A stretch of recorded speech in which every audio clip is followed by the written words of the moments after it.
fait une école de commerce, j'ai commencé à travailler de manière très classique.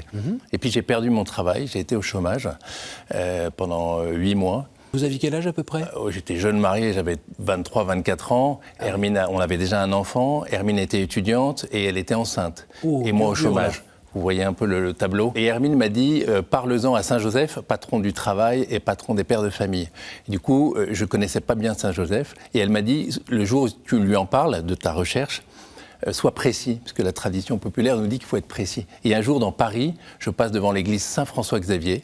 On était en 1999. Je rentre dans cette église en voulant aller prier devant le Saint-Sacrement et j'aperçois une statue de Saint-Joseph.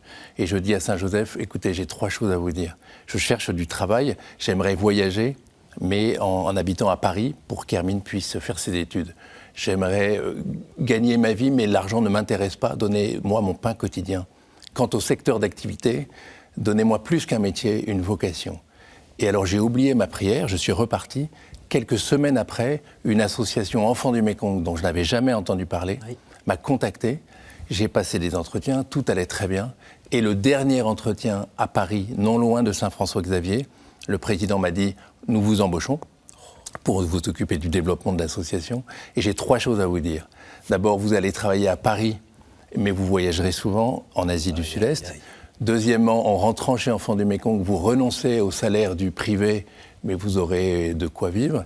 Et choisir une association, c'est plus qu'un métier, une vocation. » Absolument les mots de ma prière. J'avais oublié ma prière.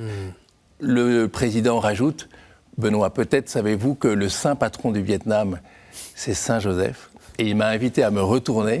Et au-dessus de la porte par laquelle j'étais rentré, il y avait Saint-Joseph tenant Jésus dans ses bras, le même que celui devant lequel j'avais prié.